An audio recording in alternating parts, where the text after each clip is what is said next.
Bonjour, bonjour. Donc aujourd'hui, on va reprendre toutes les formules de produits scalaires qui a été vue en cours. Donc la première formule, on a vecteur AB scalaire, vecteur AC est égal à AB fois AC fois cosinus de l'angle formé en fait, donc l'angle ici qui s'appelle black. C'est la même formule en fait que vecteur U fois scalaire, donc c'est juste en fait, on doit mettre la norme des vecteurs parce que là on n'a pas de points, donc on sait pas. La, la distance, enfin c'est juste les vecteurs, on n'a pas la distance entre deux points. Donc c'est pour ça qu'il faut prendre la norme des vecteurs.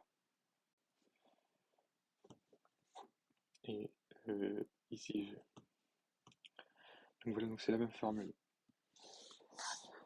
Donc comment on peut faire pour l'utiliser? On peut l'utiliser si déjà on a un angle. Par exemple, si on a un point A point C et un point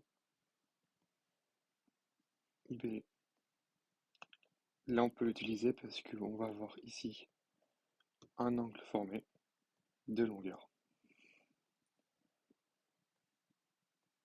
Et donc c'est pareil, c'est exactement pareil pour les vecteurs, hein, pour l'autre formule. Et ici on a le vecteur UV et l'autre V. Donc ici on va voir la longueur, ici l'angle que forment les deux vecteurs. Donc voilà pour la première formule. Et maintenant pour la seconde, c'est par rapport à un projeté orthogonal. Donc ici encore on a deux formules, en fait elles sont assez similaires. C'est juste qu'on a un tout petit truc qui change. Donc on a AB scalaire A, on va prendre la C, donc est égal à AB fois AC prime. Et l'autre en fait, l'autre c'est la même, c'est juste si, en fait c'est dans un sens contraire. Donc quand il y a un sens contraire, il faut prendre le moins AB fois donc AC prime. Donc dans quel cas on peut l'utiliser cette formule? Bah, par exemple, si on a un carré avec A, B, C, D.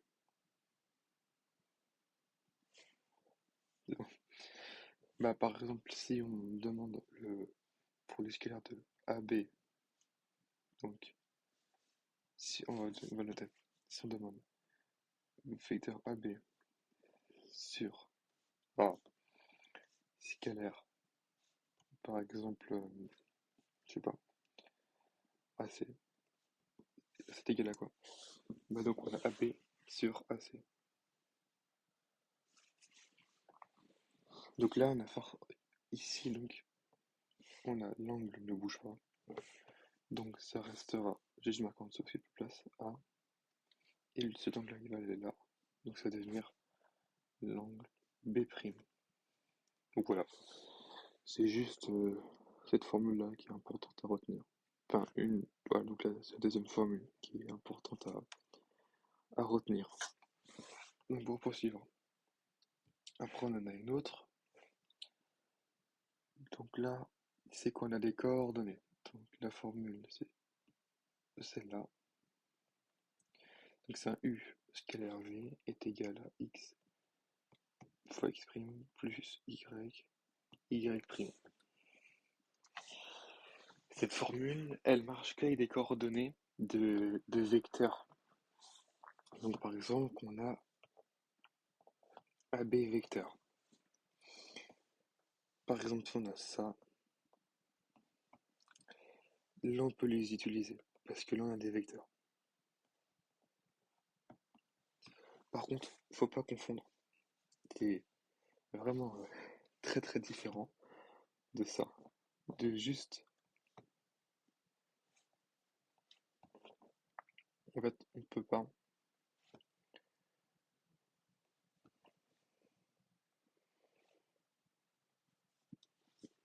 En fait, on ne peut pas, parce que c'est pas des vecteurs. C'est là, c'est juste des. Voilà. En fait, pour, bah, faut avoir un déplacement entre deux points pour que fonctionne cette formule. En fait. Celle-là, c'est. Ah, ça, des trucs comme ça, c'est pas possible. Donc en fait, il y a une autre formule, donc qu'on peut voir, qui va permettre de passer de deux points justement à bah, enfin, de passer par de ça, pour prendre mon exemple, hein. Si on prend un exemple par exemple, c'est bah, 8 et 4, et si B est égal à 5 et 3, bah, on va pouvoir trouver le.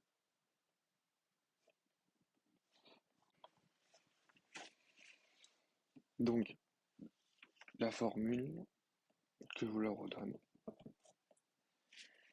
Donc, le vecteur AB est égal à xb moins xa sur y de B moins y de A.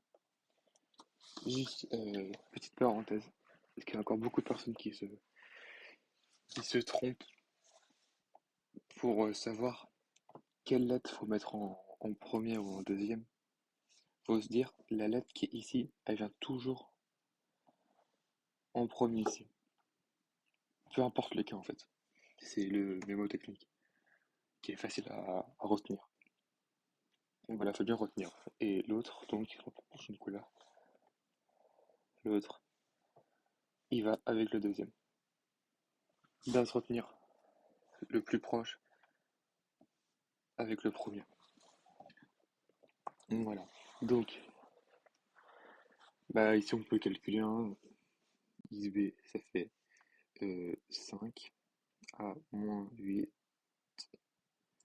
XYB, ça fait 3 moins 4. Le calcul, donc, moins 3, moins 1.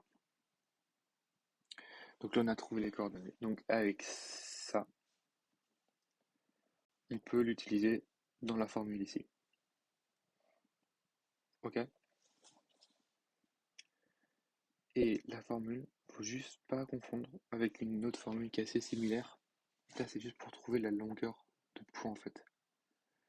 Et pour trouver la longueur de point, il faut faire xb moins xa plus yb moins ya. Donc il faut tout mettre au carré, enfin les deux parenthèses au mètre carré, et hop, racine carrée de tout. C'est vraiment une différence à faire, parce que c'est pas du tout la même chose. Et donc, voilà, faut ne pas se confondre. Et pas, on va passer à la suite. Et bah c'est tout.